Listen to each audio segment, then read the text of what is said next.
KPCC ಅಧ್ಯಕ್ಷರಾಗಿ ಆಯ್ಕೆಯಾಗಿರುವ BK Hariprasad ಅವರು ಜವಾಬ್ದಾರಿ ಹಸ್ತಾಂತರ ಕಾರ್ಯಕ್ರಮವನ್ನು ಎಲ್ಲರೂ ಸೇರಿ ಯಶಸ್ವಿಗೊಳಿಸಬೇಕಿದೆ. ಇದಕ್ಕಾಗಿ ಜೂನ್ 21ರಂದು ಬೆಂಗಳೂರಿನ ಅರಮನೆ ಮೈದಾನದಲ್ಲಿ ನಡೆಯುವ ಕಾರ್ಯಕ್ರಮಕ್ಕೆ ಜಿಲ್ಲೆಯಿಂದ ಸಹಸ್ರ ಪಕ್ಷದ ಕಾರ್ಯಕರ್ತರು, ಮುಖಂಡರು ಆಗಮಿಸಬೇಕಿದೆ ಎಂದು ಕೆಪಿಸಿಸಿ ಉಪಾಧ್ಯಕ್ಷರಾದ ಮುರಳೀಧರ್ ಹಾಲಪ್ಪ ಕರೆ ನೀಡಿದರು.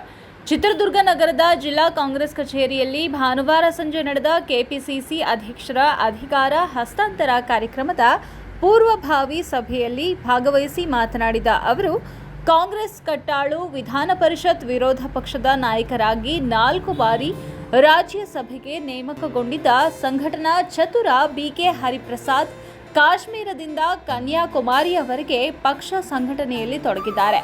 ಅವರ ನಾಯಕತ್ವ ಕಾರ್ಯಕರ್ತರಲ್ಲಿ ಉತ್ಸಾಹ ಮೂಡಿಸಿದೆ. ಸಾಮಾನ್ಯ ಕಾರ್ಯಕರ್ತ, ವಿದ್ಯಾರ್ಥಿ ನಾಯಕರಾಗಿದ್ದ ಬಿಕೆ ಹರಿಪ್ರಸಾದ್ ಅವರಿಗೆ ಕೆಪಿಸಿಸಿ ಅಧ್ಯಕ್ಷ ಸ್ಥಾನ ಒಲಿದು ಬಂದಿದೆ. ತುಮಕೂರು, ಚಿಕ್ಕಬಳ್ಳಾಪುರ, ಕೋಲಾರ, ರಾಮನಗರ ಸೇರಿದಂತೆ ನಾಡಿನ ವಿವಿಧ ಭಾಗಗಳಿಂದ ಕಾರ್ಯಕರ್ತರು ಭಾಗವಹಿಸಲಿದ್ದಾರೆ. ಜಿಲ್ಲೆಯ ವಿವಿಧ ಘಟಕಗಳ ಅಧ್ಯಕ್ಷರು, ಪದಾಧಿಕಾರಿಗಳು ತಪ್ಪದೇ ಪದಗ್ರಹಣ ಸಮಾರಂಭದಲ್ಲಿ ಭಾಗವಹಿಸಬೇಕು. ಜಿಲ್ಲೆಯ ಆಯಾ ವಿಧಾನಸಭಾ ಕ್ಷೇತ್ರದ ಶಾಸಕರುಗಳು ಜನರನ್ನ ಕರೆತರಬೇಕು. ಇದೊಂದು ಕಾರ್ಯಕ್ರಮವಾಗಿದ್ದು ಭಾರಿ ಸಂಖ್ಯೆಯಲ್ಲಿ ಜನ ಸೇರಿ ಶಕ್ತಿ ಪ್ರದರ್ಶಿಸಬೇಕಿದೆ. ರಾಜ್ಯ ಸರ್ಕಾರ ಈಗಾಗಲೇ 3 ವರ್ಷಗಳನ್ನು ಪೂರೈಸಿದ್ದು, ಮುಂಬರುವ ಎಲ್ಲ ಚುನಾವಣೆಗಳಲ್ಲಿಯೂ ಪಕ್ಷದ ಗೆಲುವಿಗೆ ಕಾರ್ಯಕರ್ತರು ಈಗಿನಿಂದಲೇ ಸಿದ್ಧರಾಗಬೇಕು ಎಂದು ಮನವಿ ಮಾಡಿದರು. ನಿಮ್ಮ ಮನೆ ಬಂದೋಬಸ್ತ್ ಮಾಡಿಕೊಳ್ಳಿ. ನಿಮ್ಮ ರಸ್ತೆ, ನಿಮ್ಮ ಊರುಗಳಲ್ಲಿ ನೀವು ಗಟ್ಟಿಯಾಗಿ ಇರಲಿಲ್ಲ ಅಂತ ಹೇಳಿದ್ರೆ ನೀವು ಯಾವ ನಾಳೆ ಲೆಕ್ಕಕ್ಕೆ ಇಡೋದಿಲ್ಲ. ನೀವೇನೋ ಪಂಚಾಯತ್ನೋ ಪಿಪಿ ಜೆಪಿ ನಂಬರು ಮುಖಂಡರು ನಿಮ್ಮ ಕೈಯಲ್ಲಿ ಅಂತ ಓಟಿದಾವೆ ಅಂತ ಈಗ ಬೆಲೆ ಇದೆ. ನಿಮ್ಮ ಬೂದಲ್ಲೇ ನಿಮ್ಮ ಓಟುಗಳು ಸಿಗಲಿಲ್ಲ ಅಂತ ಹೇಳಿದ್ರೆ ನಿಮ್ಗೆ ಯಾವ ಲೆಕ್ಕಾಚಾರಕ್ಕೆ ಪರಿಗಣಿಸೋದಿಲ್ಲ. ಇದು ನಿಮಗೆ ಸರಿಯಾಗಿ ಗೊತ್ತಾಗಿರ್ಬೇಕು. SIR ಯಾರೇ ಕೊಟ್ಟರಿರಲಿ ಅದನ್ನ ಉಲ್ಟಾ ಪಲ್ಟಾ ಮಾಡೋದನ್ನ ನಾವು ಕಂಡಿದ್ದೀವಿ. ಪರಿಸ್ಥಿತಿ ಹೇಗಿದೆ ಅಂದ್ರೆ ವೆಸ್ಟ್ ಬೆಂಗಾಲಲ್ಲಿ TMC ಶಾಸಕರು ಧೈರ್ಯವಾಗಿ ಓಪನ್ ಆಗಿ ರಸ್ತೆಗಳಲ್ಲಿ ಓಡಾಡುವಂತ ಪರಿಸ್ಥಿತಿ ಉದ್ಭವವಾಗಿ ಇದಕ್ಕೆಲ್ಲ ಕಾರಣ SIR. ಇದನ್ನ ನಾವು ಇಂಥ ಕಾಲಘಟ್ಟದಲ್ಲಿ ಬಿಕೆ ಹರಿಪ್ರಸಾದ್ ಅವರು ಅಧಿಕಾರ ಸ್ವೀಕಾರ ಮಾಡಿ ಅದು ದೊಡ್ಡದಾದ ಜವಾಬ್ದಾರಿ. ಸ್ಥಳೀಯ ಸಂಸ್ಥೆ ಚುನಾವಣೆ ಜೊತೆಗೆ ಇನ್ನು 1.5 ವರ್ಷ ಬಿಟ್ಟರೆ ಪಾರ್ಲಿಮೆಂಟ್ ವಿಧಾನಸಭೆ, ಇನ್ನು 2.5-3 ವರ್ಷ ಬಿಟ್ಟರೆ ಲೋಕಸಭಾ ಚುನಾವಣೆ. 2 ಚುನಾವಣೆಗೆ ಅವ್ರ ಮೇಲೆ ದೊಡ್ಡದಾದಂಥ ಜವಾಬ್ದಾರಿ AICC ಸಂಪೂರ್ಣವಾಗಿ ಭರವಸೆ ಇಟ್ಟು ಅವರಿಗೆ ಕೊಟ್ಟಿದ್ದಾರೆ. ಮಾಜಿ ಸಚಿವ H. ಆಂಜನೇಯ ಮಾತನಾಡಿ, ಕರ್ನಾಟಕ ಪ್ರದೇಶ ಕಾಂಗ್ರೆಸ್ ಸಮಿತಿ ಅಧ್ಯಕ್ಷರಾಗಿ ನೇಮಕಗೊಂಡಿರುವ ಬಿಕೆ ಹರಿಪ್ರಸಾದ್ ರವರು ಜೂನ್ 21ರಂದು ಬೆಂಗಳೂರಿನ ಅರಮನೆ ಮೈದಾನದಲ್ಲಿ ಪದಗ್ರಹಣ ಸ್ವೀಕರಿಸುತ್ತಿರುವ ಸಮಾರಂಭಕ್ಕೆ ಜಿಲ್ಲೆಯಿಂದ 5,000 ಜನ ಭಾಗವಹಿಸಲಿದ್ದಾರೆ. ಸರ್ಕಾರದ ಪಂಚ ಗ್ಯಾರಂಟಿಯಿಂದ ರಾಜ್ಯ ಹಸಿವು ಬಡತನ ಮುಕ್ತವಾಗಿದೆ. ಇದನ್ನು ಸಹಿಸದೆ ಬಿಜೆಪಿಯವರು ರಾಜ್ಯ ಸರ್ಕಾರ ದಿವಾಳಿಯಾಗಿದೆ ಎಂದು ಟೀಕಿಸುತ್ತಿರುವುದರಲ್ಲಿ ಅರ್ಥವಿಲ್ಲ. ಬಿಹಾರ ಸೇರಿದಂತೆ ಅನೇಕ ರಾಜ್ಯಗಳು ನಮ್ಮ ಯೋಜನೆಗಳನ್ನು ಕಾಪಿ ಮಾಡಿ ವಾಮ ಮಾರ್ಗದಲ್ಲಿ ಅಧಿಕಾರ ಹಿಡಿದಿವೆ. ಪ್ರಜಾಪ್ರಭುತ್ವಕ್ಕೆ ಇದು ಮಾರಕ ಎಂದು ವಿರೋಧಿಗಳಿಗೆ H. ಆಂಜನೇಯ ತಿರುಗೇಟು ನೀಡಿ, MLC ಚುನಾವಣೆಯಲ್ಲಿ ಪಕ್ಷದ ನಿಷ್ಠಾವಂತರಿಗೆ ಅವಕಾಶ ನೀಡಬೇಕು. ಸದ್ಯದಲ್ಲಿಯೇ AICC ಕಾರ್ಯದರ್ಶಿ, ಪ್ರಧಾನ ಕಾರ್ಯದರ್ಶಿ ಬಳಿ ನಿಯೋಗ ಹೊರಟು ನಮ್ಮ ಅಹವಾಲು ಸಲ್ಲಿಸುತ್ತೇವೆ ಎಂದರು.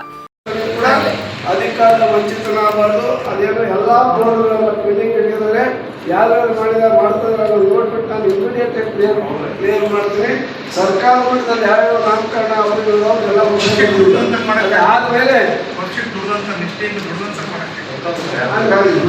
ಅದು ಮೋಸ ಮಾಡಿದ್ರೆ ಮಾಡ್ತಾರೆ, ಮೋಸ ಮಾಡಿದ್ರು ಬರ್ತಾರೆ.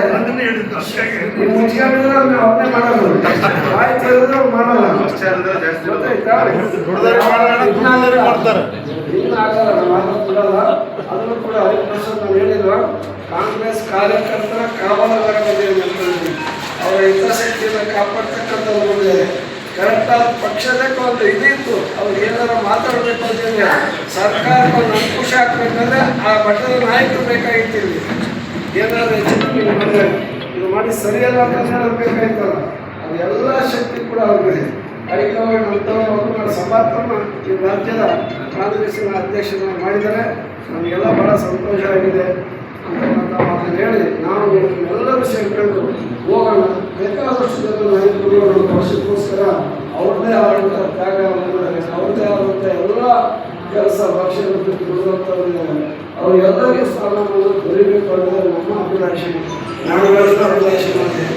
ಎಲ್ಲರೂ ಕೂಡ ಮಾಡೋಣ ಅಂತಕ್ಕಂಥ ಮಾತನ್ನು ಈ ಸಂದರ್ಭದಲ್ಲಿ ಹೇಳಿ ನಾನು ದೇವಾಲಯಕ್ಕೆ ಒಂದು ಸಭೆ ಇದೆ ಬೆಂಗಳೂರಿನಲ್ಲಿ, ಆ ಸಭೆಗೆ ನಾನು ಹೋಗಬೇಕಾಗಿದ್ದ ಮಧ್ಯದಲ್ಲಿ ಹೋಗ್ತಿದ್ದೆ ಚಲಿಸ್ಬೇಕು ಅಂತ ಹೇಳಿ ಮತ್ತೆ ನಾಳೆ ಬರ್ತೀನಿ. ಮತ್ತೆ ನಾಳೆ ಬಂದು ನಾವು ಒಂದ್ಕಡೆ ಸಭೆಯನ್ನು ಕೂಡ ಮಾಡ್ತೀವಿ. ಅದನ್ನು ಮುಗಿಸ್ಕೊಂಡು ಆಮೇಲೆ ಬೇರೆ ಬೇರೆ ಏನು ನಮ್ಮ ಜಿಲ್ಲೆಯಿಂದ ಆಗ್ತಕ್ಕಂಥ ಕಾರ್ಯಕ್ರಮದಲ್ಲಿ ಶಾಸಕರಾದ ಕೆಸಿ ವೀರೇಂದ್ರ ಪಪ್ಪಿ, ಮಾಜಿ ಸಂಸದರಾದ ಬಿಎನ್ ಚಂದ್ರಪ್ಪ, ಮಾಜಿ ಶಾಸಕರಾದ ಶ್ರೀಮತಿ ಜಯಮ್ಮ ಬಾಲರಾಜ್, ಡಿಸಿಸಿ ಅಧ್ಯಕ್ಷರಾದ ತಾಜೀರ್, ಆದಿ ಜಾಂಬವ ನಿಗಮದ ಜಿಎಸ್ ಮಂಜುನಾಥ, ಆರ್ ಮಂಜುನಾಥ್, ಜಿಲ್ಲಾ ಕಾಂಗ್ರೆಸ್ ಪ್ರಧಾನ ಕಾರ್ಯದರ್ಶಿ K P Sampath Kumar, N D Kumar, Chetan, guarantee Shivanna, Bhootesh ಸೇರಿದಂತೆ ಇತರರು ಭಾಗವಹಿಸಿದ್ರು. ವರದಿ ಹರೀಶ್ ನಾಯಕನಹಟ್ಟಿ. ನಮ್ಮ ಕಾಂಗ್ರೆಸ್ ಪಕ್ಷದ ಅಧ್ಯಕ್ಷರು ಇವತ್ತು 21ನೇ ತಾರೀಕು ಪದಗ್ರಹಣ ಮಾಡ್ತಾ ಇದ್ದಾರೆ. ಯಾವುದೇ ಒಂದು ವಿಷಯಕ್ಕೆ ಒಂದು ಕೌಂಟರ್ ಕೊಡಬೇಕು, ಒಂದು ಬುಲೆಟ್ ಬರಬೇಕು ಅಂತಂದ್ರೆ ನಮ್ಮ ಹರಿಪ್ರಸಾದ್ ಸಾಹೇಬರು. ಅಂಥವರಿಗೆ ಇವತ್ತು ನಮ್ಮ ಪಕ್ಷದ ಅಧ್ಯಕ್ಷರಾಗಿ ಪದಗ್ರಹಣ ಮಾಡ್ತಿದ್ದಾರೆ. ನಾವುಗಳೆಲ್ಲರೂ ಅದರಲ್ಲಿ ಭಾಗವಹಿಸಬೇಕಾಗಿರೋದು ನಮ್ಮ ಜವಾಬ್ದಾರಿ. ಎಲ್ಲ ಪದಾಧಿಕಾರಿಗಳು ನಾವು ಮತ್ತೊಮ್ಮೆ ಈ ಕಾರ್ಯಕ್ರಮ ಮುಗಿದ ನಂತರ ನಾವು ಜಿಲ್ಲಾ ಅಧ್ಯಕ್ಷರ ಸಮ್ಮುಖದಲ್ಲಿ ನಾವು ಸ್ವಲ್ಪ ಬ್ಲಾಕ್ ಕಾಂಗ್ರೆಸ್ ಅಧ್ಯಕ್ಷರು ನಾವೇ 6 ಜನ 8 ಜನ ಒಂದ್ ಕಡೆ ಒಂದು 10 ನಿಮಿಷ ಚರ್ಚೆ ಮಾಡುವಂಥದ್ದಿದೆ. ಅದನ್ನ ನಾವು ಚರ್ಚೆ ಮಾಡೋಣ. ನಮ್ಮ ಎಲ್ಲಾ ಸೆಲ್ನ ಪದಾಧಿಕಾರಿಗಳು ಮತ್ತು ನಮ್ಮ ಸೆಲ್ನಲ್ಲಿ ನಮ್ಮ ಬೂತ್ ಕಮಿಟಿಯ ಅಧ್ಯಕ್ಷರು ಮತ್ತು ಬೂತ್ ಕಮಿಟಿಯ ಸದಸ್ಯರು ಇಷ್ಟು ಸೇರಿದ್ರು ಕೂಡ ಸುಮ್ಮನೆ ಅಂದ್ರೂ ಒಂದು ಕ್ಷೇತ್ರದಿಂದ 2000ಕ್ಕಿಂತ ಅಧಿಕ ಆಗ್ತೀವಿ.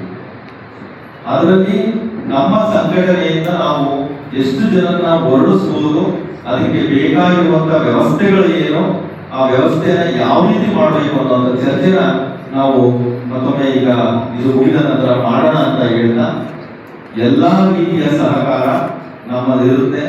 ಯಾವುದೇ ತಾಲೂಕು ಅಧ್ಯಕ್ಷರುಗಳು ನನ್ನನ್ನು ನೇರವಾಗಿ ಭೇಟಿ ಮಾಡಬಹುದು, ನಮ್ಮ ಜಿಲ್ಲಾ ಅಧ್ಯಕ್ಷರು ಸಮ್ಮುಖದಲ್ಲಿ ನಮ್ಮನ್ನ ಭೇಟಿ ಮಾಡಬಹುದು.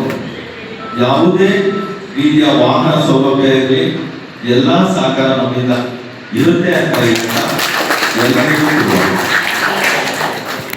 45 ವರ್ಷಗಳಿಂದ ಇಬ್ಬರು ನಾಯಕರೊಟ್ಟಿಗೆ ಮುಖ್ಯಮಂತ್ರಿಗಳಾದ ಶಿವಕುಮಾರ್ ಒಟ್ಟಿಗೆ ಮತ್ತು ಇವತ್ತಿನ ಕಾಂಗ್ರೆಸ್ ಪಕ್ಷದ ಅಧ್ಯಕ್ಷರಾದಂಥ ಹರಿಪ್ರಸಾದ್ ಒಟ್ಟಿಗೆ ಎಂದು ನನ್ನ ಕಾಲೇಜಿನ ದಿವಸದಿಂದ ಅವರೊಟ್ಟಿಗೆ ಕೆಲಸ ಮಾಡಿಕೊಂಡಿದ್ದೇವೆ. ಆದ್ದರಿಂದ ಅವರ ಸಹಕಾರವು ಇರುತ್ತೆ ಅಂತ ತಿಳ್ಕೊಂಡಿದ್ದೇವೆ. ಈಗಾಗಲೇ ಕಾಂಗ್ರೆಸ್ ಒಂದು ನಿಯಮ ಇದೆ, ಅಂದರೆ ಅವರ ಕುಟುಂಬಸ್ಥರಿಗೆ ಯಾರಾದರೂ ಈ ರೀತಿ ಡೆತ್ ಆದಂಥ ಸಂದರ್ಭದಲ್ಲಿ ಕುಟುಂಬಸ್ಥರಿಗೆ ಟಿಕೆಟ್ ಕೊಡುವಂಥ ಕಲ್ಪನೆ ಅದು ಮುಂಚೆ ಕೆಲವು ಕಾನ್ಸ್ಟಿಟ್ಯೂನ್ಸಿಗಳಲ್ಲಿ ಆ ಥರ ಆಗಿದೆ. ಆದರೂ ಕೂಡ ಎಲ್ಲ ಸಮಯದಲ್ಲೂ ಅದೇ ಆಗಬೇಕು ಅಂತಕ್ಕಂಥದ್ದೇನು ಪಕ್ಷದ ನಿಯಮ ಇಲ್ಲ. ಎಲ್ಲ ಒಂದೊಂದು ಸಂದರ್ಭದಲ್ಲಿ ಪಕ್ಷ ಆ ಸಂದರ್ಭದಲ್ಲಿ ಯಾವ ಥರ ಇರುತ್ತೆ ಅದರ ನಿರ್ಣಯವನ್ನು ಪಕ್ಷ ತೆಗೆದುಕೊಂಡು ಟಿಕೆಟ್ ಕೊಟ್ಟು ಖಂಡಿತ ಮಾಡ್ತಾರೆ.